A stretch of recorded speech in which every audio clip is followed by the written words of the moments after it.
Di awal film terlihat John yang pergi ke Meksiko untuk menemui teman lamanya yang bernama Rayburn.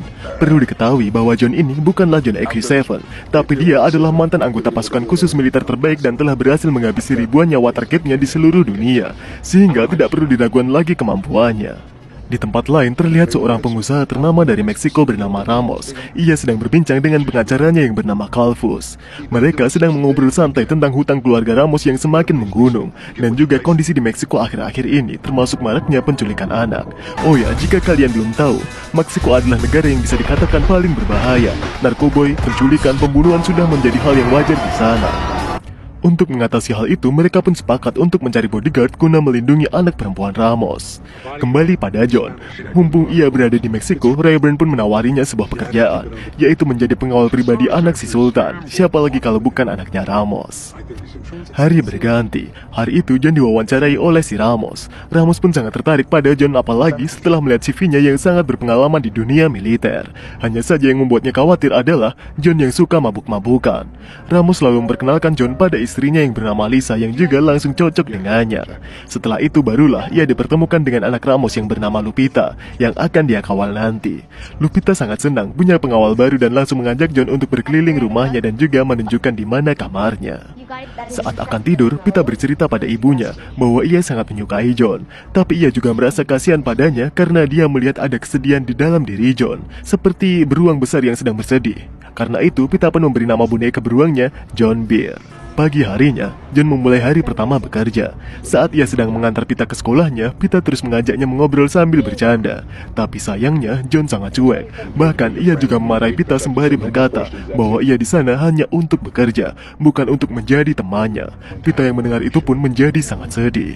Sesampainya di rumah, Lisa langsung menemui John. Basa-basi ia bertanya bagaimana hari pertamanya bekerja. John yang tahu maksud Lisa langsung berkata, Pita bukan temannya, ia hanya bekerja untuk melindunginya. Malam menjelang, John yang sendirian kembali mengingat masa lalunya. Ia sangat menyesal dan sedih mengingat ribuan korban yang dulu ia habisi saat masih menjadi pasukan khusus. Ia sangat takut jika Tuhan tidak akan pernah memaafkannya. Kesedihannya pun sudah tak terbendung lagi. Ia pun melampiaskannya dengan meminum minuman keras hingga sangat teler. Ia lalu mengambil sebuah pistol lalu mengarahkan ke kepalanya dan...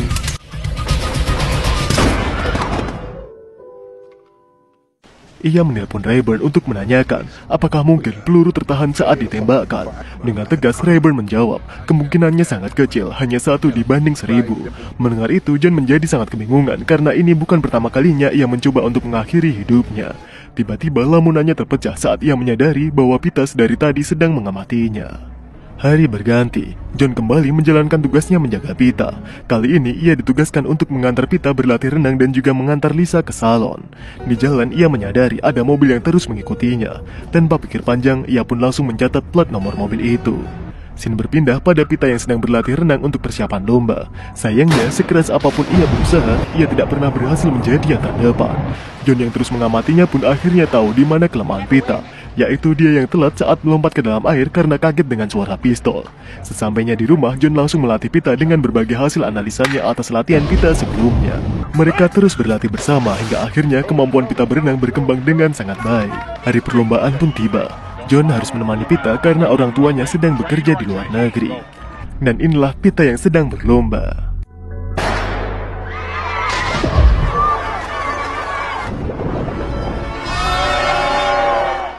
Berkat usahanya selama ini bersama John, akhirnya Pita berhasil memenangkan perlombaan itu.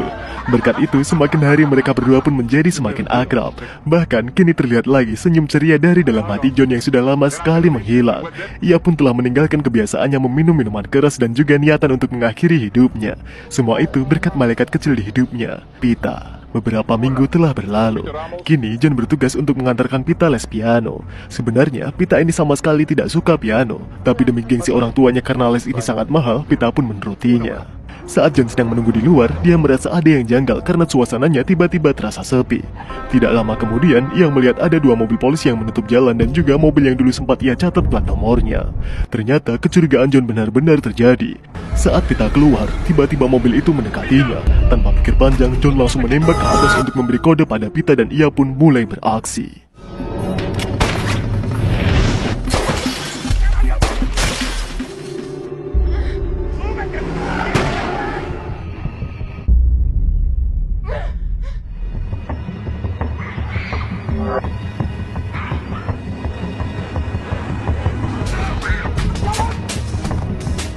Untungnya John masih hidup dan ia dirawat di rumah sakit.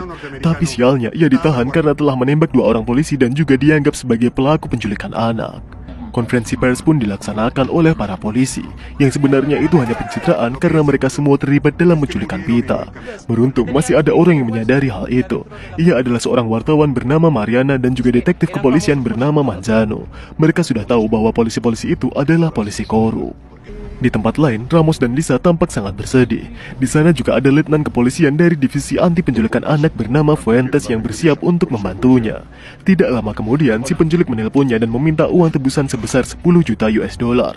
Atau jika dirupiahkan nilainya sebesar 143,5 miliar rupiah. Ia pun juga memberitahukan cara-cara untuk mengirimkan uang itu kepadanya. Transaksi pun akhirnya dilakukan sesuai seluruh petunjuk yang diberikan. Tapi tidak disangkanya, tiba-tiba ada seseorang yang menyabotase transaksi itu. Ia merampas semua uang yang ada di sana dan juga menembak keponakan si penculik hingga tewas. Si penculik pun sangat marah karena merasa telah ditipu oleh Ramos hingga mengakibatkan keponakannya tewas. Kesabarannya sudah habis dan ia tidak mau lagi bernegosiasi yang berarti nyawa Pita tidak akan terselamatkan. Lisa sangat syok mendengar itu. Ia terus memohon tapi usahanya sia-sia. Sementara itu, Manzano dan Raybon membawa John ke tempat yang lebih aman. Manzano pun memberitahu bahwa para pelaku itu adalah para polis korup yang tergabung dalam persekutuan bernama Le Hermandad, yaitu persekutuan yang berisikan para polisi dan juga pejabat korup di seluruh Meksiko. Beberapa hari kemudian, setelah keadaannya mulai membaik, John pergi ke TKP untuk mengingat kejadian saat itu. Tiba-tiba ia dihampiri oleh Mariana yang berkata akan membantunya dengan semua informasi yang ia punya. Setelah itu, John ke rumah Pita untuk kembali mengenang malaikat kecilnya. Saat sedang melihat barang-barangnya, ia menemukan boneka beruang dan juga buku diarinya yang membuatnya semakin bersedih telah kehilangan si Pita. Ia tidak menyangka Pita begitu menyayanginya hingga menamai bonekanya dengan namanya. Tidak lama kemudian, Lisa mendatanginya. John langsung berkata padanya bahwa ia akan menghabisi semua orang yang terlibat dalam penculikan Pita dan ia pun mulai beraksi. Target pertamanya adalah pemilik mobil dengan plat nomor yang telah ia catat. Dengan bantuan Mariana, ia berhasil menemukan orang itu. Ia bernama George Gonzalez, anggota kepolisian yang tergabung dalam Le Hermandad. Ia membawa Gonzalez ke ujung tebing lalu menginterogasinya di sana. Awalnya Gonzalez tidak mau menjawab sama sekali, hingga akhirnya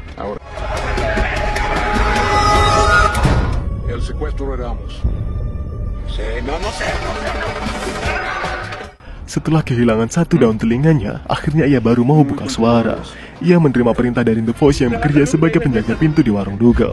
John pun berterima kasih dan tak lupa, ia menghabisinya.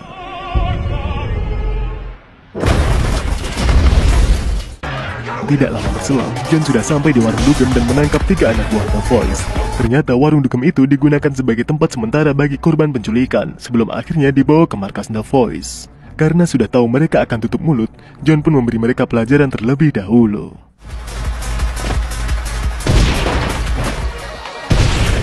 Berkat itu, mereka semua langsung memberitahu informasi yang mereka tahu. John diberi kartu ATM yang mereka gunakan untuk menerima transfer dari The Voice. Selain itu, ia mendapatkan informasi bahwa yang menyabotase transaksi adalah suruhan dari Fuentes. Di sana, John juga menemukan salah satu korban penculikan. Setelah mendapat semua yang ia butuhkan, John pun keluar dari sana dan ia kemudian menemui Mariana untuk menitipkan korban penculikan dan menyerahkan kartu ATM agar segera diperiksa riwayat transaksi di dalamnya. Sebelum pergi, ia pun menanyakan siapa Fuentes sebenarnya. Mariana menjelaskan, Fuentes adalah ketua Le Hermandad. Sudah sangat banyak orang yang berniat untuk menghabisinya, tapi selalu gagal karena penjagaannya lebih ketat daripada penjagaan presiden. Hari berganti, John memulai aksinya untuk menghabisi Fuentes. Ia masuk ke rumah sepasang lansia yang merupakan titik paling strategis. Dari sana, ia menunggu rombongan Fuentes lewat dan akhirnya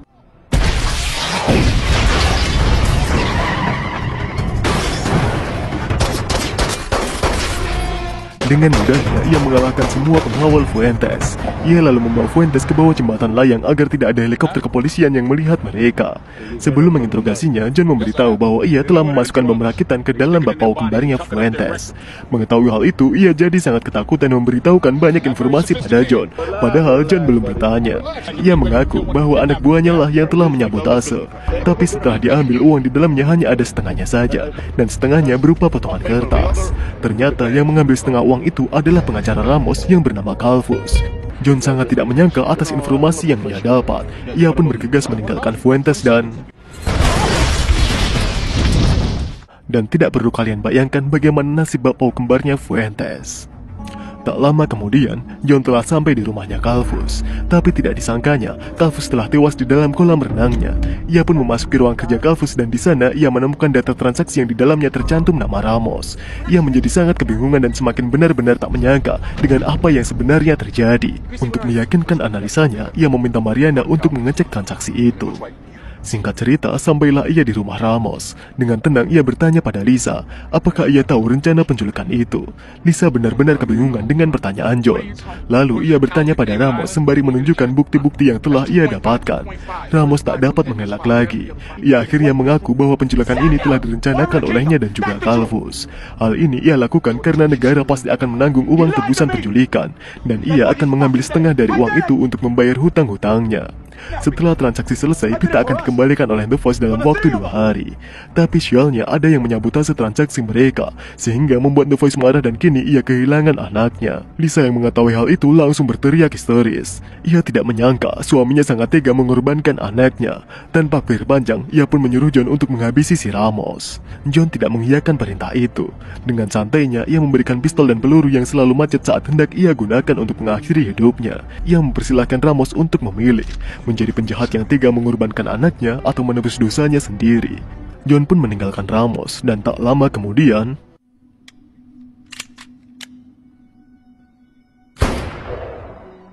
Ramos memilih untuk menebus dosa-dosanya sendiri. Sementara itu, Mariana dan Manzano berhasil melacak pemilik kartu ATM The Voice. Nama aslinya adalah Daniel Sanchez.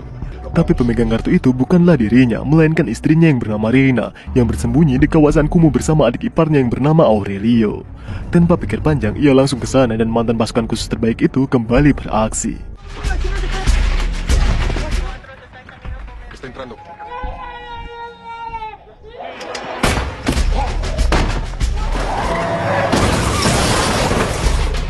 Akhirnya ia berhasil menangkap Reina dan juga Aurelio. Ia lalu menelpon Daniel dan menjadikan mereka tawanan.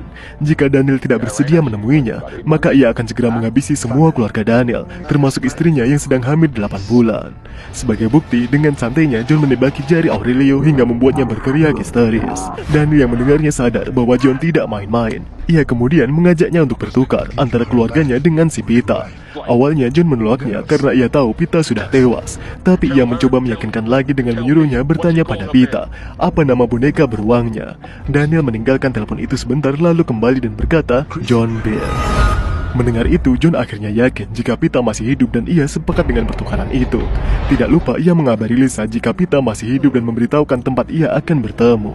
Tidak lama kemudian, John telah sampai di lokasi pertukaran. Di sana, anak buah Daniel telah menunggunya dengan senjata lengkap. John lalu berjalan di jembatan tanpa membawa senjata sama sekali sesuai perintah Daniel. Setelah sampai di atas, Pita dilepaskan. Ia berlari sangat kencang dan langsung memeluk John dengan sangat erat. Terlihat John yang sangat terharu bisa bertemu lagi dengan malaikat kecil yang telah menyelamatkan hidupnya. Ia lalu menyuruh Pita untuk menemui ibunya yang sudah menunggu. Setelah itu, John kembali ke mobilnya dan dengan perlahan ia memejamkan matanya. Karena ternyata luka tembakan dari Aurelio sangat parah. Ia tidak sanggup lagi menahan rasa sakit itu. Tapi semua itu tidak terasa setelah ia memeluk Pita, malaikat kecilnya, untuk terakhir kalinya, dan akhirnya ia pun mengembuskan nafas terakhirnya. Beberapa hari kemudian, Manzano berhasil melacak Daniel. Ia lalu membunuhnya dan film pun berakhir. Bagaimana menurut kalian film ini? Saya sangat tidak menyangka John akhirnya harus tewas. Tapi ada satu pelajaran nih yang bisa kita ambil, yaitu balas budi John yang dilakukan pada Pita yang telah berhasil membuat hidupnya kembali berwarna.